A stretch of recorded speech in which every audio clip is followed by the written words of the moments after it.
What's up, everybody? Welcome back to the channel. This is Legitical Response. I cover political news, and I also am sick and tired of some of these people coming on these political shows, and they don't know how to defend their positions. I was scrolling through my news feed, and I came across this article from Mediaite, and they just so happened to have a clip from a Bill Maher show, and I started watching this thing, and I'm like, man, these people they're just impudent. They don't know how to defend their positions, and it aggravates me till no end. So what I'm going to do is I'm going to put myself in the place of this guy, and I'm going to go ahead and comment on this thing because, once again, man, I'm just tired of these people getting up on national television and not knowing how to defend their position. So now we get into this discussion around January 6th, and I know this is one of these controversial topics that nobody likes to talk about, and it blows my mind because it's an easily defendable position for Donald Trump. For crying out loud, he told these people to be peaceful.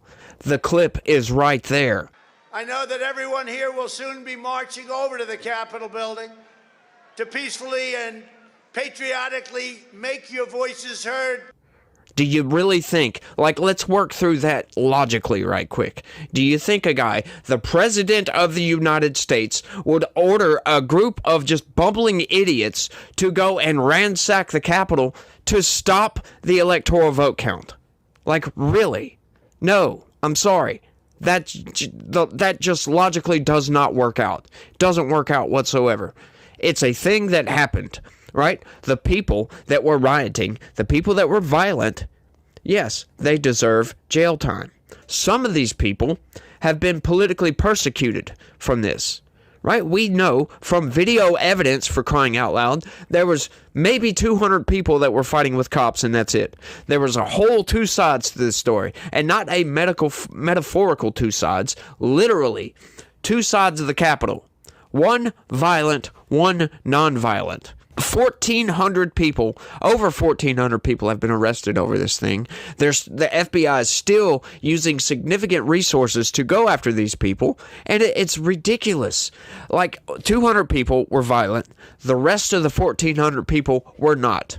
And they are still getting persecuted till this day over this.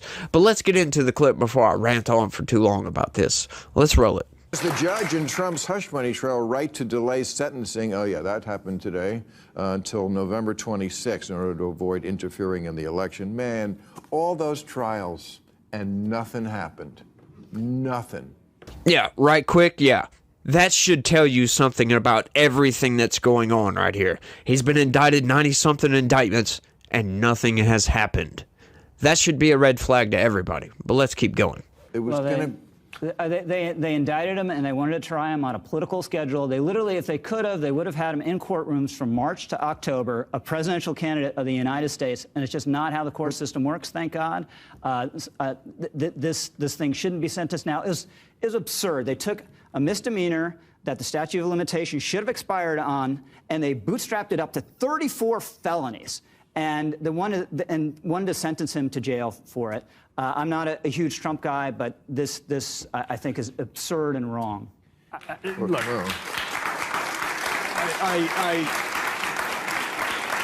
the larger issue obviously is January 6th, right? And the problem is with the immunity decision. History is really clear. If you don't hold people accountable when they indulge in political violence, then you get more political violence. And I'm really curious about do you think conservatives will end up supporting a constitutional amendment to overturn the immunity decision if a Democrat is president? I wonder if they will. I think the way these kind of decisions work, we saw it with the independent counsel statute decision that the Supreme Court has. In Washington, eventually this stuff always comes around and bites the other side. So right now, the Democrats are so upset the Supreme Court has done this. Then if Kamala Harris is elected and some Republican prosecutor somewhere in the middle of red America wants to indict her and prosecute her for some official act, the Supreme Court will say no, and Democrats will suddenly, wait a minute, maybe that decision wasn't so outrageous. Yeah, and this guy fails to mention that none of that matters. It doesn't matter if Republicans support it or Democrats don't support it or vice versa. None of that matters because the Constitution clearly lays out that presidents have broad immunity for actions that they take that are official, that fall within their constitutional duties. Yes, they are immune from those things. There are a lot of people that have immunity. Diplomats have immunity. Police have some sort of qualified immunity. Like this is just common sense. It's wrote up in the Constitution for a reason. This shouldn't have been an issue whatsoever, but because it's Donald Trump, it became an issue. Because these people want to go after him for anything and everything. If the dude parked the wrong way back in 1982, that they're going to try to boost that up to a felony, some sort of moving violation, right? Like try to give him a damn DUI for a parking violation. It's ridiculous. But let's keep going. What we've seen is this tendency on both ends of the political spectrum to score partisan points at the expense of confidence in our institutions. Yeah, but Trump really does commit crimes. Prove it. Let's not forget that little part of it. They're actual crimes. That's what we're 60 days out from an election, and I think we've normalized this a little bit, and it's far too freaking dangerous. He really does commit crimes is one thing, and two, if the positions were reversed and a Democrat did this, not only would the Republicans go after him, but they would have done it instead of what the Democrats do. Talk about feckless, General. This is feckless. You had 4 years to bring 4 trials, and we get none of them. Okay, 2 points once again. Feckless? Really? Are you freaking kidding me? They made up crimes to go after this guy for. They just made stuff up. The hush money trial, they gave a multiple choice as to the underlying crime to boost a misdemeanor to a felony. Feckless, huh? Really? They tried anything and everything. They were throwing everything at the freaking wall to see what sticks. And guess what? When you're in a situation like that, he didn't do none of that garbage. So none of it is going to stick. When a sane judge, when somebody with logical reasoning, with some critical thought gets up there and looks at all these cases and sees everything that's going on, they're like, this is garbage. We can't do nothing with this. And that's funny. He says, because they were afraid of politicizing it. Really? So you're trying to tell me, he's trying to lie here, trying to tell me that they were afraid to politicize it, huh? Why did the FBI make up evidence, these placeholders, take classified documents out of the boxes, throw them all over the ground, take a picture of it, and then leak that to the corporate press?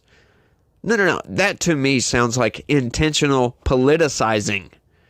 They knew this was what was going on. And the timelines. Oh my God, let's get into the timelines here, right?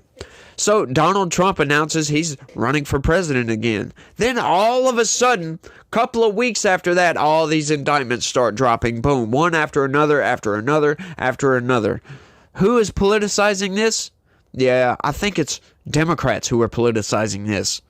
These people are insane, y'all. And it's because they were afraid of politicizing. Look, that's the thing, is that if Democrat did what Donald Trump did, you would be opposing him totally. And by the way, so would I. Okay, so... And I think that's the issue. I'm so extensively on the record about January 6th. I know you I'm are. completely appalled by it. But where I you're still differ from endorsing you the guy. guys... You're not so appalled that you don't vote. You're not going to vote for Trump. This is a different bill. So you're not appalled. No. Right. No, I am appalled. But the difference But you're is... still going to vote for him. You're going to vote for him. If January 6th didn't happen, you would still oppose Trump because you don't like him on policy, right?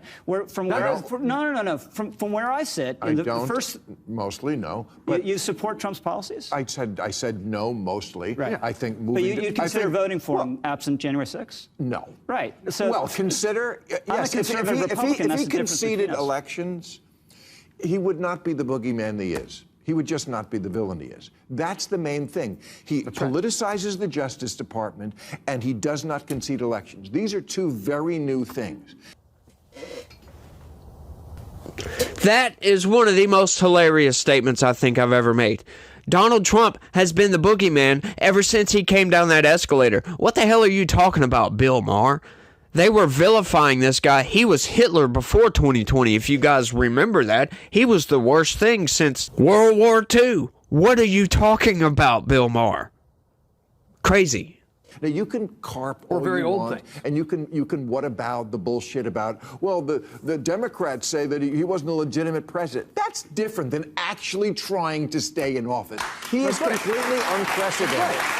And it completely disqualifies him to even consider him voting for it. I don't know how anyone can. Well, we've got an election lie being used as a litmus test for party loyalty, and everyone's acting like it's normal. It's not. It can't be. All right. We've got a election lie being used as a litmus test for party loyalty. The longtime viewers of this channel know that, yeah, the Democrats won that election, and I've explained in depth as to why. Once again, these people aren't looking at all the facts. Maybe they don't have the information. Maybe they didn't read the shadow campaign. I have no idea. But we know that the Democrats cheated to win that election. They changed the rules to make cheating legal, so now they can do it. Yes, that is very unfair. And when you don't tell the other side what you're doing, of course they're going to think it's fraud. Of course he's going to bring all these cases to court. But he did it through legal channels, for crying out loud. That's what all those court cases was about. And half of them were turned down upon standing. What do you do at that point, right? Like, you're the top guy in the federal government. Right? You have a constitutional duty to protect our elections, for crying out loud. When you see some impropriety going on, you see a whole bunch of garbage that, yeah, it used to not be illegal, but hey, these Democrats went and worked behind the scenes. It was a conspiracy, in their words, not mine. It's a conspiracy to change the rules and change the laws around elections and not notify the other side of what you're doing. Of course they're going to think it's fraud. Of course they're going to try to challenge it. Why would they not? They would be feckless to not bring these challenges, for crying out loud. It's utter ridiculousness what these people are doing. They're outright lying. They don't know what's going on, or they do know what's going on, and once again, they're outright lying for political gains. This is the only things it can be. They don't know what the Democrats did, or they do know, and they're lying on purpose to make you think that evil orange man over here is worse than freaking Hitler. It's one of the most ridiculous arguments I think I've ever heard. These people are insane. They're partisan hacks. That's all they do. I mean, Bill Maher has his moments from time to time. I've agreed with Bill Maher on certain things. But all this garbage around Donald Trump, these people are Trump deranged. The corporate press has lied and lied and lied and lied and lied about Donald Trump. And these people are buying into it. They drank the freaking Kool-Aid, y'all. And now that it's like there's no coming back from this, it seems like. Are you just going to all of a sudden change your positions? Like, if you could give these people the truth, if you tell them the truth, they're so rooted in their ideology and their beliefs that Trump is bad. You tell them the truth, that it doesn't matter. It's not going to matter whatsoever to these people, and they just can't come to grips with that they're living a false reality, that they don't know what's going on. They don't know what's really happening. That all this is very nuanced. It's not January 6th bad, therefore Donald Trump bad. He told these people to be peaceful, for crying out loud. The guy, it would not serve any political interest to him to have a bunch of bumbling dotards go to the Capitol and fight with cops. What purpose could that serve? To delay the vote? You're not going to stop it. But these people, they just don't think about this kind of stuff. Right? Like, logically work through all this. What, literally, like seriously, what purpose would it serve for the President of the United States to tell a couple of hundred people to go to the Capitol and fight with cops to try to delay the certification of the electoral vote count? What purpose would that serve? It's not going to keep him in power. They're going to eventually certify the electors, right? Regardless. He knew that if it got out of hand, the National Guard would come in and quell the riots, get all these people out there. Might have been delayed by a day, might be 2 days, might be a couple of days. But it's only a delay. He knows this. He's not an idiot. But these people don't think about stuff like this. Once again, any of you guys, let me know down in the comments. What purpose would it serve for Trump to secretly tell these people to go to the Capitol and fight with cops? What purpose would that serve? For his interests, right? What would he gain from that? Nothing whatsoever should be the answer. But I think I've had enough of this one, y'all. I want y'all to let me know what y'all think. That's all I got for this one. I want to thank everybody for watching, and y'all try to have a good day. Stay legitical. Peace.